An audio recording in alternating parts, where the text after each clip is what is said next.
we're here for our third portion of this presentation, and I talked a lot about discourse and the creation of clinical tools. There are a lot of motivations for that, my own needs as a clinician and a researcher, a hole that needed to be filled, students that needed work. There's a lot of reasons for doing that type of research.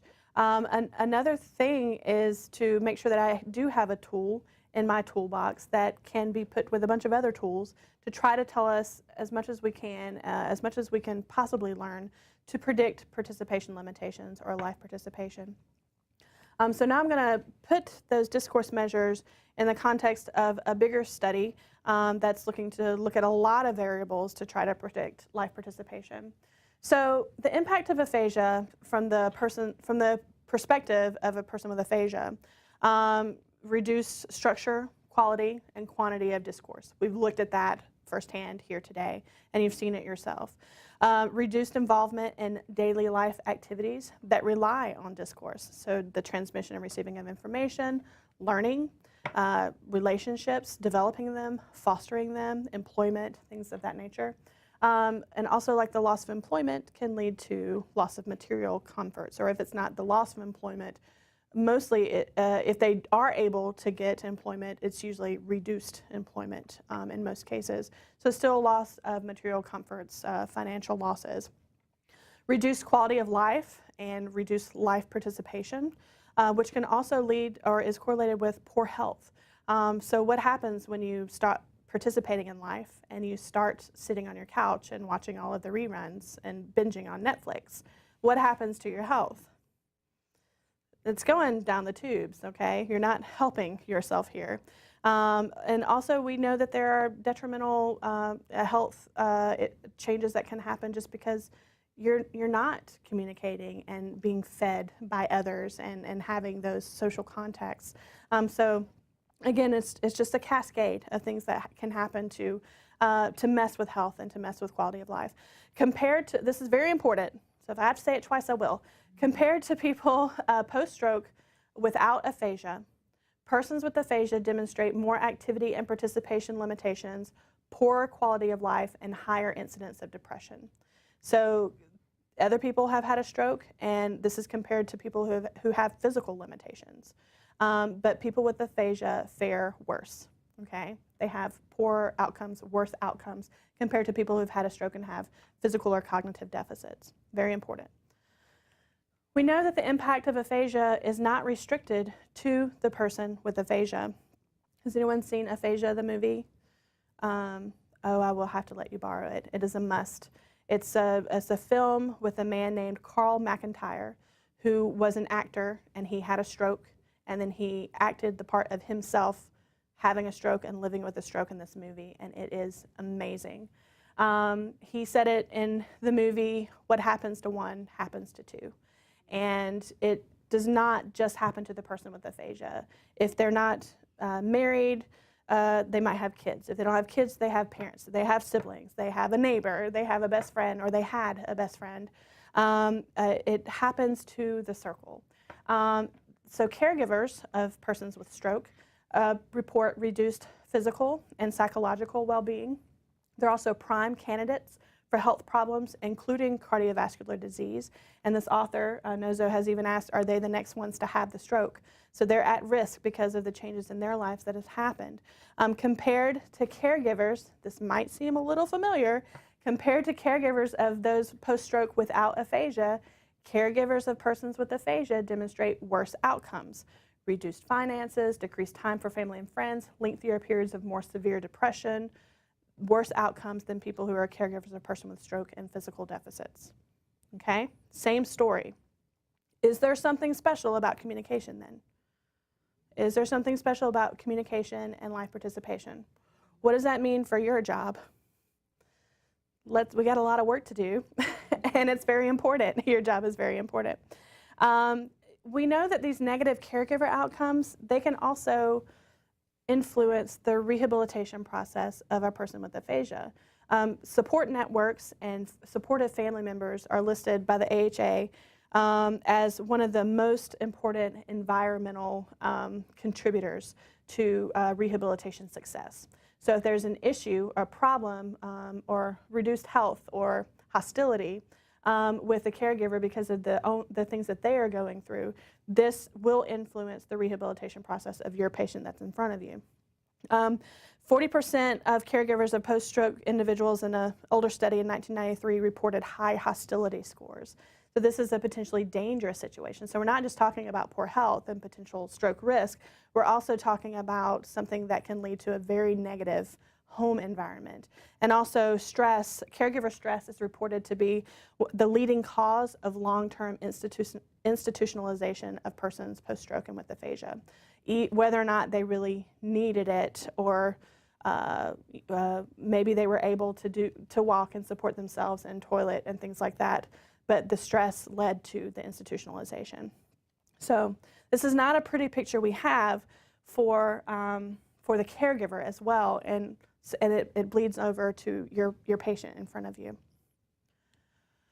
So knowing all of these things, I do a lot of research that doesn't involve live participation at all. I've done research where we've looked at activation, so fMRI, before and after treatment, structural imaging, so diffusion imaging and perfusion imaging, to see what relationships these as baseline predictors or changes post-treatment might have, how it might relate to changes in correct naming or semantic paraphasias or phonemic paraphasias. So those are our behavioral outcomes. So again, correct naming and errors, okay? I think that work is great and I love doing it. I've also looked specifically at perfusion to really try to show that we cannot assume that the neurophysiology of the remaining brain is intact, because we've shown very clearly that perfusion is, that the perilesional areas are hypoperfused. They're not getting the blood flow that is considered to be normal. And it's not just the perilesional areas. So just for example, I can't point here, but in the right hemisphere, you can see, and this is in stroke, that the right hemisphere perilesional areas, which is this red, is the perilesional homologue. And then the blue is the intact, right? So outside of the perilesional homologue. This is the right hemisphere. What are these values? They're the same? Pretty much, and they're kind of high, okay? Not significantly different. Left hemisphere, we expect that our perilesional areas are going to show lower cerebral perfusion, and we see that, okay? That's the pink. But what do we also see about the green? It's higher than the pink. That's good, but this is the rest of the brain that we're like relying heavily on for recovery. And what do you notice? That it is higher than the perilesional area, but it's not normal. And it is significantly different from the right hemisphere. So there's a lot of information out there to tell you, number one, as neurologists and as speech pathologists who are trying to incorporate the physiology of the brain into our predictions and our prognosis, and to thinking about plasticity, we can't assume that the rest of the brain that was not touched by the stroke is normal. You can't assume that. And there's more research along this line that is even showing that even more. So we don't know how this influences function. We know how it influences function in acute and subacute. We don't really know what this means in the chronic stage. Does your brain just like get used to it? We don't know. There's a lot to be learned there. But what we can say is that there's just this difference in cerebral perfusion. Again, I love this work. I don't know what it means for their life.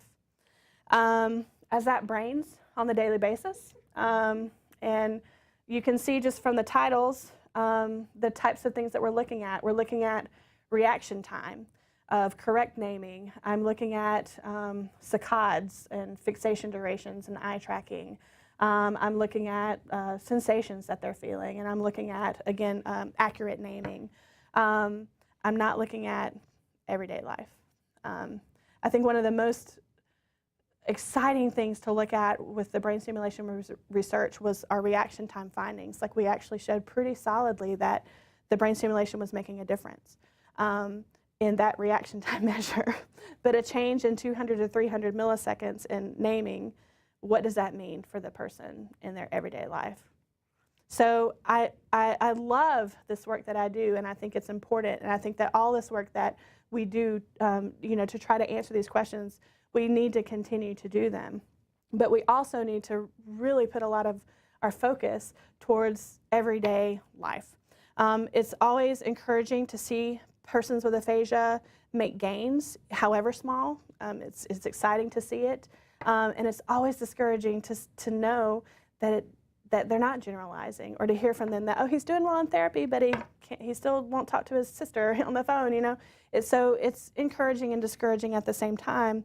I think if we come together to do what we're told to do, which is to consider the WHO ICF whole framework, which doesn't just look at naming and reaction time and changes in the brain, but looks at activity limitations, that looks at participation limitations, that looks at contextual factors. That's what we're supposed to do. That's what ASHA tells us to do. That's what AHA and ASA tells us to do, to start really focusing a lot of our efforts in the clinical world and the research world on those domains.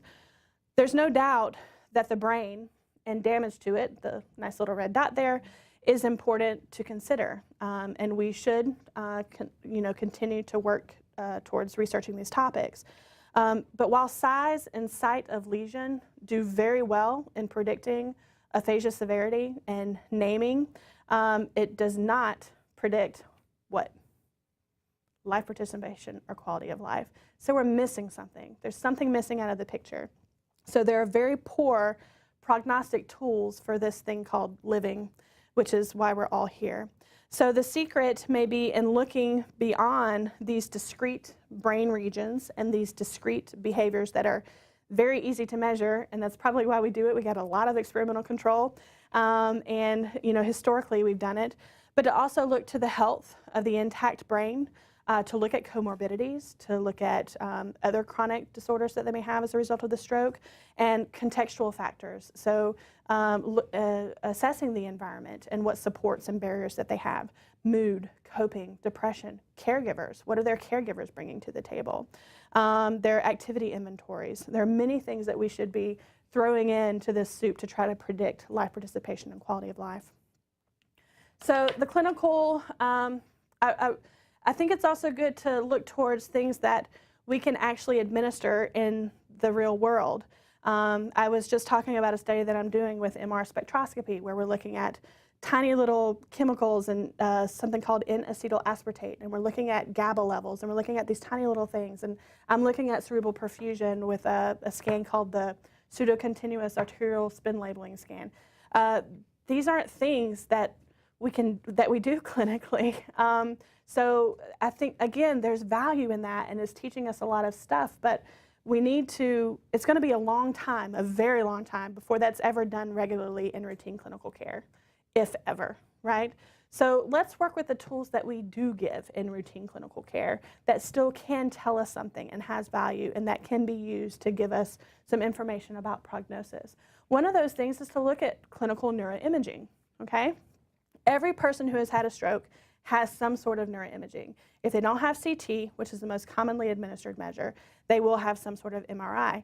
They may not be the best images, but there's been some great research out of a colleague of mine at South Carolina, Chris Rorden, where he's used clinical scans. He's found ways to reliably normalize them and to perform lesion detection, so he can find out what the size of the lesion is and where the site of the lesion is with CT scans, as well as 1.5T and 3T MR scans. And he can get good information from these clinical, what we would consider inferior scans, because they're not as many slices as possible in these tiny little voxels. They're real clinical scans that they're giving because they have to make a decision in 10 minutes of whether or not this patient's going to receive TPA, right? So that's the only reason right now that these clinical scans are used.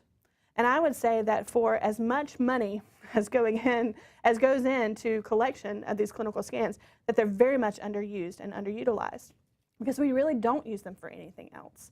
If you've worked on a hospital floor, and you will work on a hospital floor, you read the neurology notes, and it's usually for the decision of TPA, but that's it, okay? But if we have ways to use these clinical scans, and we're developing ways right now that can potentially give us information to plug in, that it could potentially even be more useful. Because what we do in our chronic research is we take these beautiful images of the brain. I mean, they are gorgeous. And I can't, oh, you want to frame them. They're so gorgeous. Except for the big hole that's there. That I've actually had patients, like, I've printed out a patient's brain scan and put on a shirt because he wanted to wear it with pride. He was a colonel and he put March on. So, I mean, they're gorgeous, but they're chronic. And I don't know how much you know about the brain because you're still learning, a lot of you. But when your brain is first insulted with this stroke, you can see the damage exactly where the damage occurred. And you know that if you can even remotely localize it on that acute scan, you know exactly where that damage occurred according to like a normal template. But what happens over time is your brain kind of settles in, right? So that tissue dies away, and then there's a space left, and then fluid is going to fill in, and your brain gets a little soft around the edges. And so when we do lesion drawing and lesion detection on chronic scans, it's in a different place. Your brain has changed, and we do a lot of work to normalize it, but that exact lesion location is not as well known as if we could get a good picture of it in the acute phase. So if we can get some information from these acute clinical scans, it's actually more accurate information about the lesion, at the very least the lesion site.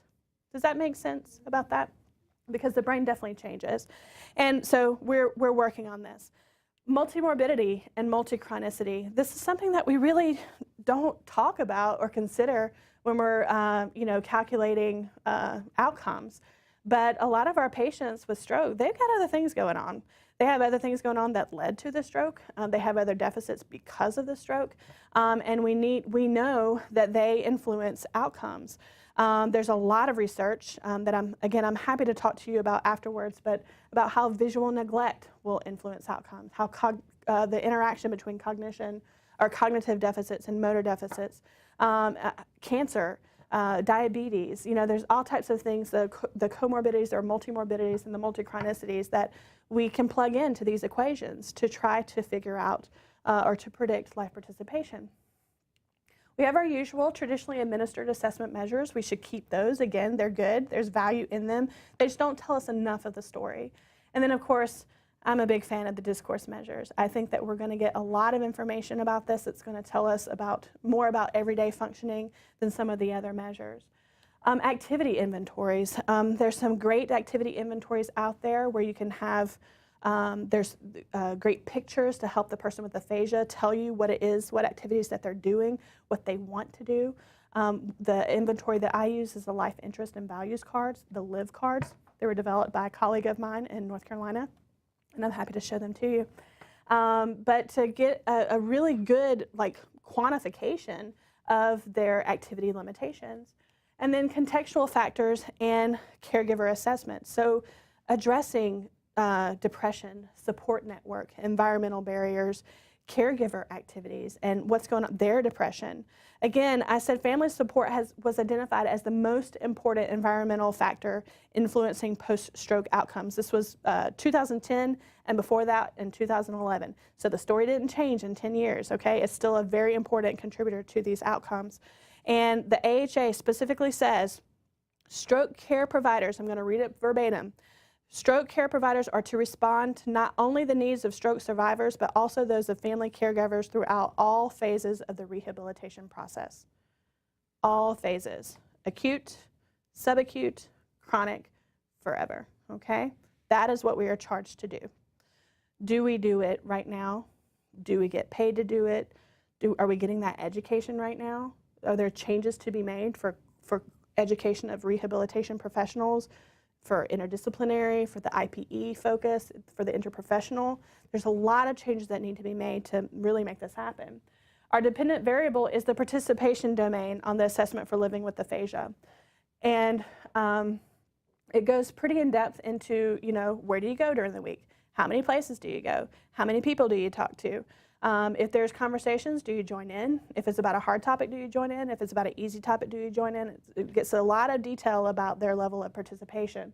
And that's really, we're plugging in all of these potential predictor variables to see what best predicts their measure on this participation domain. To do that, we need a lot of people.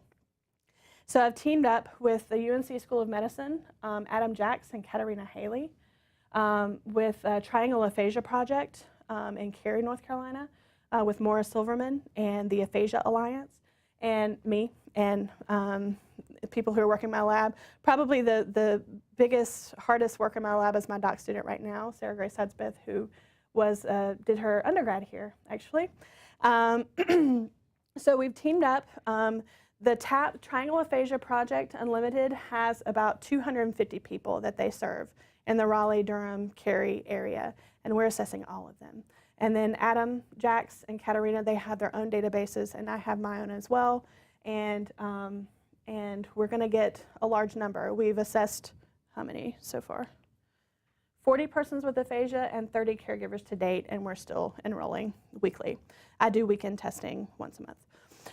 The aims of this joint project are to identify predictors of life participation and satisfaction in adults with aphasia. It's also to identify predictors of life participation and satisfaction in caregivers of adults with aphasia. To determine how frequency and duration of participation in conversational aphasia groups affects life participation. And so this is very much for the TAP, the Triangle Aphasia Project programming, because they hold weekly groups and they want to know, so we're testing these people every year. They want to know, is it doing anything? And if so, can we make it better? And can we get some funding for it? All kinds of reasons to be asking those questions. And if it's not doing anything, then we need to change everything, right? Again, those are our numbers so far. I'm very excited about this project. We should have a lot more information about this by ASHA if we get accepted for our 2-hour seminar, and we can talk about it a lot more. The long-term goal is to contribute to the development of comprehensive rehabilitation programs that will improve functional outcomes in adults with aphasia. But you can't really know exactly what you're supposed to be targeting if you don't know what's predicting those functional outcomes and your life participation. You need to know those predictors. Any questions?